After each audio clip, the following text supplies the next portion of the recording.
Good morning.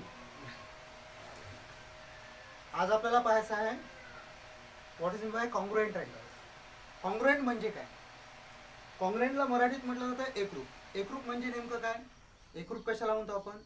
जे तंतोतंत जुळतात, which exactly match to each other are called as the congruent.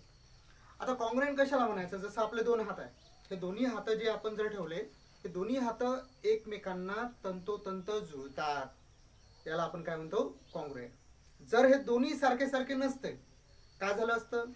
हे exactly match झाले नसते. माझा हात आणि तुमचा हात जर मॅच करतो म्हटलं तर एकमेकांशी मॅच होणार नाही. तर कॉन्ग्रुएंट म्हणजे काय? एक्झॅक्टली मॅचिंग, म्हणजे तंतोतंत जुळणार आहे, ज्याला आपण काय म्हणतो? कॉन्ग्रुएंट. तर आपला जो टॉपिक आपल्याला पाहायचा आहे आज, तो म्हणजे आहे कॉन्ग्रुएंट ट्रायंगल्स.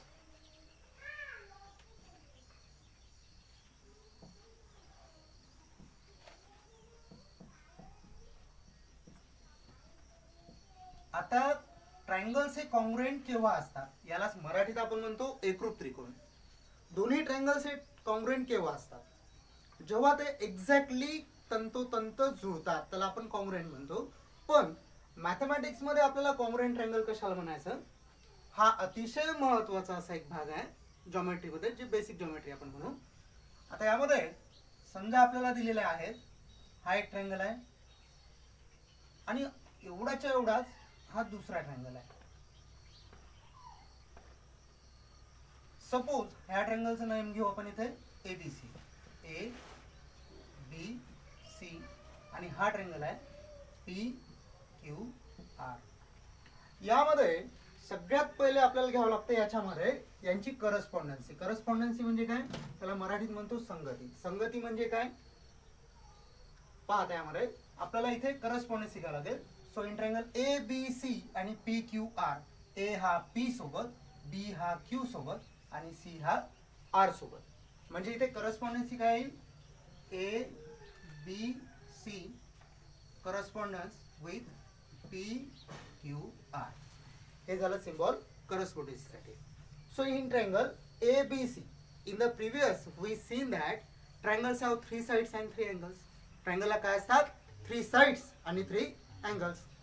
मग आता यामध्ये आपल्याला पाहायला लागेल in triangle A B C and triangle P Q R, या दोन्ही ट्रायंगलमध्ये आपल्याला काय आवश्यक आहे? For the given 1-to-1 correspondence between the vertices of any two triangle, if 3 angles of one triangle are congruent with the corresponding 3 angles of the other triangle and 3 sides of one triangle are congruent with the corresponding 3 sides of the other triangle, then the two triangles are said to be congruent. जेव्हा एका त्रिकोणाच्या तिन्ही कोणांशी दुसऱ्या त्रिकोणाचे संगत कोण एकरूप असतात आणि एका त्रिकोणाच्या तिन्ही साइड सोबत दुसऱ्या ट्रायंगलच्या तिन्ही साइड कॉन्ग्रुएंट असतात, तेव्हा दोन्ही ट्रायंगल काय असतात? कॉन्ग्रुएंट. मग आता कशा पद्धतीने दाखवायचं पाहिजे? Here angle A is congruent with angle P, angle B is congruent with angle Q, angle C is congruent with angle R. Also here congruent sides.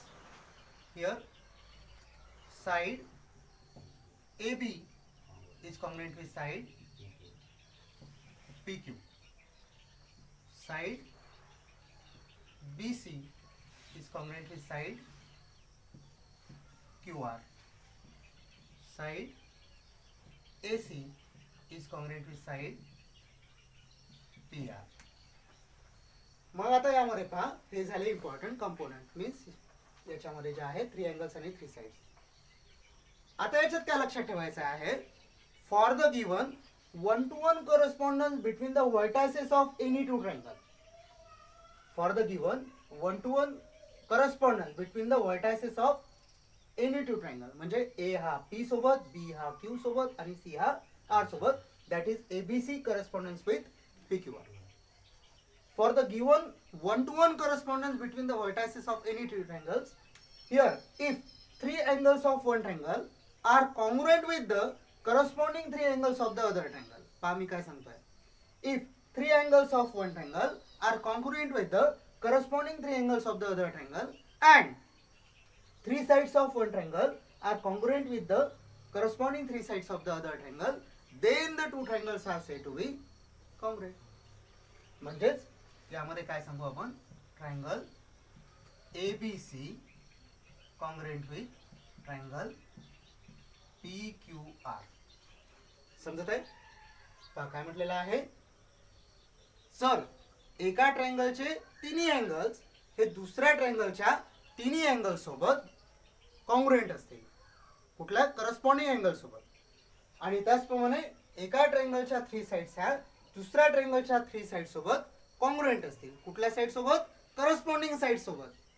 Then the two triangles are said to be the congruent.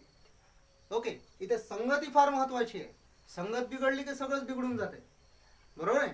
मग इथे ए हा Q सोबत नको, ए हा P सोबतच पाहिजे, बी हा Q सोबत आणि सी हा आर सोबत. त्याला आपण काय म्हणतो, करस्पॉन्डन्सी. त्यामुळे संगत फार महत्वाची. तर इथे त्रिकोणामध्ये सुद्धा काय लक्षात ठेवायचं आहे, करस्पॉन्डन्सी म्हणजेच काय, संगती आवश्यक आहे, बरोबर आहे की नाही. हे झालं इन जनरल कॉन्ग्रुएंट ट्रायंगल बद्दल. एक वेळा डेफिनेशन लक्षात ठेवा. When does two triangles are said to be the congruent? For the given one to one correspondence between the vertices of any two triangles, if three angles of one triangle are congruent with the corresponding three angles of the other triangle, and three sides of one triangle are congruent with the corresponding three sides of the other triangle, then the two triangles are said to be congruent. समजलं तुम्हाला? हे झालं congruent ट्रायंगलच्या बाबतीत in general. Okay, आता सहा इथे component आपण पाहिलेले आहे, त्याचे थ्री अँगल्स आणि थ्री साइड्स. तर इथे सहाही असणं गरजेचं नाही आहे. यापैकी एनी थ्री जरी कंपोनेंट असतील तर अशा वेळेस आपण त्या काय सांगू शकतो, they are congruent or not. मग आता यामध्ये आपल्याला पाहायचे आहे टेस्ट ऑफ कॉन्ग्रुएन्सी. याच्या पाहायच्या आपल्याला टेस्ट, ज्या महत्वाच्या आहे जिओमेट्रीमध्ये, ज्याच्या सहाय्याने तुम्हाला कोणतेही दोन ट्रायंगल्स हे कॉन्ग्रुएंट दाखवता आले पाहिजे. तर पहिली जे टेस्ट पाहायची आहे इथे, टेस्ट ऑफ कॉन्ग्रुएन्सी, यामध्ये पहिली जी टेस्ट आपल्याला पाहायची आहे, तर पहिल्या टेस्ट नुसार काय पाहू आपण इथे, SSS टेस्ट. आता SSS टेस्ट म्हणजे काय, याला मराठीत म्हणतात बा बा बा कसोटी. काय म्हणायचं याला, बा बा बा कसोटी. म्हणजे बाजू बाजू बाजू, बा बा बा, बाजू बाजू बाजू. मग आता कसं या टेस्ट नुसार, suppose we have given here congruent two triangles. तर आपल्याला कॉन्ग्रुएंट दाखवायचे आहेत. या ट्रायंगलला नाव घेऊ एल एम एन. तसं इथे ए बी सी. आता यामध्ये संगती लावू आपण. संगती म्हणजे काय, करस्पॉन्डन्सी. आता यामध्ये कुठली करस्पॉन्डन्सी येईल आपल्याला याच्यामध्ये, इथे L M N correspondence with A B C. म्हणजे एल हा ए सोबत, एम हा बी सोबत, एन हा सी सोबत. ही झाली याची correspondence. So here in triangle LMN and triangle ABC. आता या दोन ट्रायंगल मध्ये L हा A सोबत, M हा B सोबत आणि N हा C सोबत.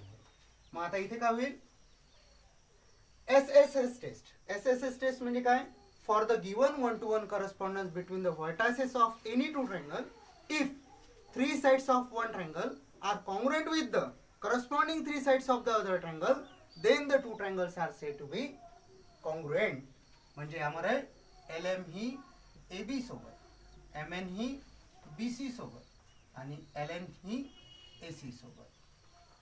ही झाली यांची correspondence. So here side LM is congruent with side AB. Side MN is congruent with side BC. side LN is congruent with side AC. Correct. So we can say that triangle LMN is congruent with triangle ABC by yes test. ही झाली एक test for the given 1-to-1 correspondence between the vertices of any two triangles if three sides of one triangle are congruent with the corresponding three sides of the other triangle, then the two triangles are said to be similar by SSS test. ही अतिशय महत्वाची पहिली taste झाली आपली SSS taste.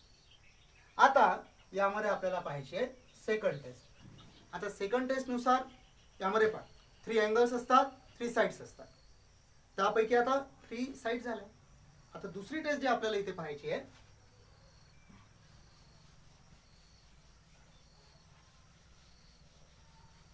SAS taste.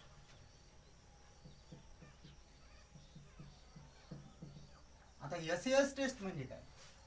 Side angle side test. आता side angle side test म्हणजे काय?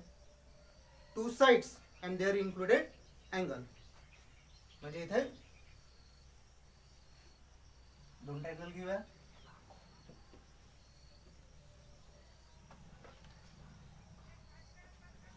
Suppose this triangle is PQR आणि हा असेल DEF.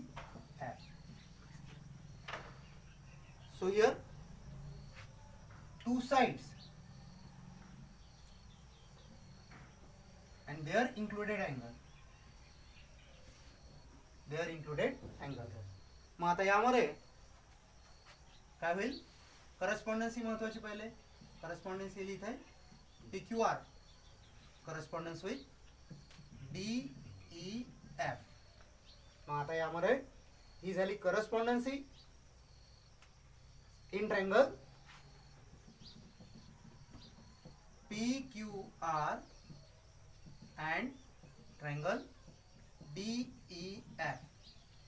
मग आता इथे for the given 1-to-1 correspondence between the vertices of any two triangle if two sides of one triangle and their included angle is congruent with the corresponding two sides of the other triangle and their corresponding angle included angle, then the two triangles are said to be SAS test. आता SAS test म्हणजे काय? बाजू कोण बाजू. म्हणजे याला मराठीत म्हटलं जाते बा को बा. तर ही जी आहे ही कुठली टेस्ट आहे?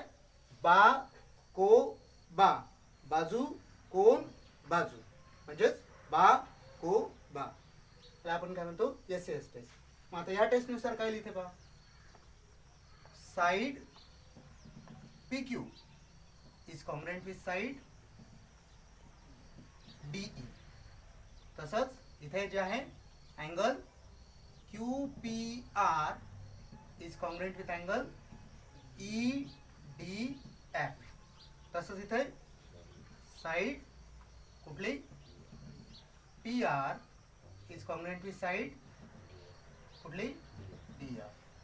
So here triangle PQR is congruent with side काय पाहिजे? ट्रायंगल DEF हे दोन्ही कॉंग्रुएंट झाले कुठल्या टेस्ट नुसार? SAS टेस्ट नुसार. So here triangle PQR is congruent with triangle DEF by side angle side test. So for the given 1-to-1 correspondence between the vertices of any two triangle, if two sides of one triangle are congruent with the corresponding two sides of the other triangle and their included angle is congruent with the corresponding angle, then the two triangles are said to be congruent by SAS test. Okay. बाकीच्या taste पुढच्या व्हिडिओत.